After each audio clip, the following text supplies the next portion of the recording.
പല എമിറേറ്റ്സിലേക്ക് യാത്ര ചെയ്യാൻ വിമാന സർവീസുകൾ ഉപയോഗിക്കുന്നവർ ഒരുപാടുണ്ട്.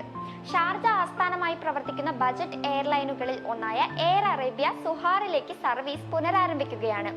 ആഴ്ചയിൽ 12 സർവീസുകൾ ഉണ്ടാകുമെന്നാണ് ലഭ്യമാകുന്ന വിവരം. സർവീസുകൾ ഉടനെ ആരംഭിച്ചേക്കുമെന്നാണ് കരുതുന്നത്.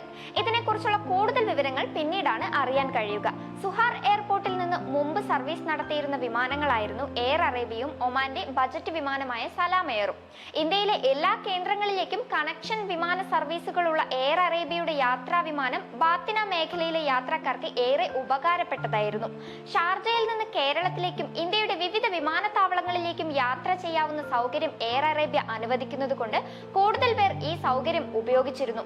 എയർ അറേബ്യയുടെ സർവീസ് വീണ്ടും സജീവമായാൽ അത് വടക്കൻ ബാത്തിന മേഖലയുടെ യാത്രാ പ്രയാസം കുറയുമെന്നാണ് അഭിപ്രായപ്പെടുന്നത്. 2 മണിക്കൂർ ഷാർജ എയർപോർട്ടിൽ കാത്തു നിൽക്കണമെന്നത് വലിയ കടമ്പയായി യാത്രക്കാർ കണക്കുകൂട്ടുന്നില്ല. ലഗേജ് കൊണ്ടുപോകുന്നതിലും ടിക്കറ്റ് നിരക്കിലും കിട്ടുന്ന ഇളവും ഈ മേഖലയിൽ നിന്ന് മസ്കത്ത് എയർപോർട്ടിലെത്താനുള്ള യാത്രാ ദൂരവും കണക്കിലെടുക്കുമ്പോൾ ഷാർജയിലെ കാത്തിരിപ്പ് വലിയ പ്രയാസമാകുന്നില്ല എന്നാണ് പ്രവാസികൾ പറയുന്നത്.